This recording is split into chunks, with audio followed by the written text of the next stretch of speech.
الحمد لله رب العالمين والصلاة والسلام على نبينا محمد وعلى آله وصحبه أجمعين۔ محترم سامعین، توحید اور شرک کا کیا معنی اور مفہوم ہے، اس کو سمجھنے کی کوشش کرتے ہیں۔ سب سے عرفہ اور اعلیٰ شے جس کا اللہ تعالیٰ نے حکم دیا ہے وہ توحید ہے۔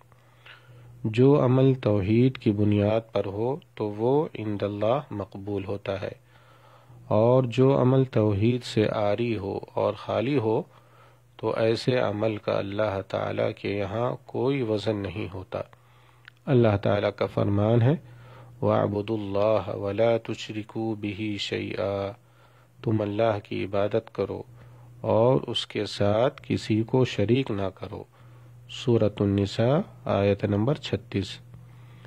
توحید کا معنی ہوتا ہے اللہ تعالیٰ کو ربوبیت میں، الوہیت اور عبادت میں اور اس کے اسماء و صفات میں منفرد رکھنا، اکیلا رکھنا، کسی مخلوق کو اس کا ساجھی اور شریک نہ بنانا، خالص اللہ تعالیٰ کی عبادت کرنا اور اسی کا تقرب حاصل کرنا۔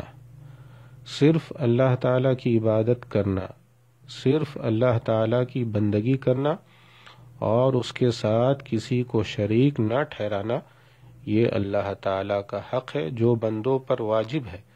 اللہ تعالیٰ کے تمام حقوق میں سے یہ حق بندوں پر سب سے زیادہ واجب ہے۔ اللہ تعالیٰ کا فرمان ہے وَمَا خَلَقْتُ الْجِنَّ وَالْإِنسَ إِلَّا لِيَعْبُدُونَ، میں نے جنوں اور انسانوں کو محض اس لیے پیدا کیا ہے کہ وہ صرف میری عبادت کریں۔ سورۃ الذاریات آیت نمبر 56۔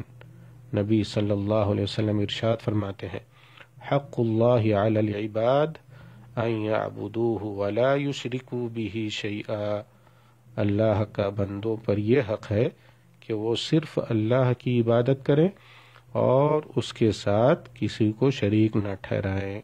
رواہ البخاری و مسلم۔ دینی بھائیوں، سب سے عظیم شے جس سے اللہ تعالیٰ نے منع فرمایا ہے وہ شرک ہے۔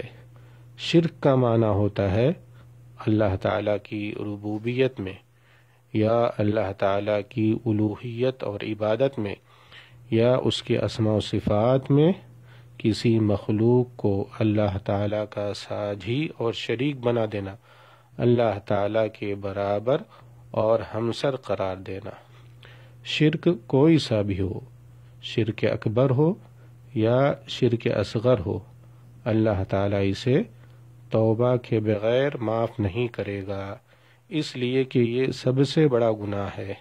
اللہ تعالیٰ کا ارشاد ہے ان اللہ لا یغفر ان یشرک بہ وَيَغْفِرُ مَا دُونَ ذَلِكَ لِمَن يَشَاءُ، یقیناً اللہ تعالیٰ اپنے ساتھ شریک کیے جانے کو نہیں بخشتا اور اس کے سوا جسے چاہے بخش دیتا ہے۔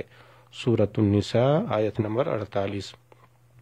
اللہ تعالیٰ کا فرمان ہے ان الشرک لظلم عظیم، بے شک شرک بہت بڑا ظلم ہے، بہت بڑا گناہ ہے۔ سورہ لقمان آیت نمبر 13۔ اللہ تعالیٰ توحید پر ثابت قدم رکھے اور شرک سے بچائے۔ آمین۔ السلام علیکم ورحمۃ اللہ وبرکاتہ۔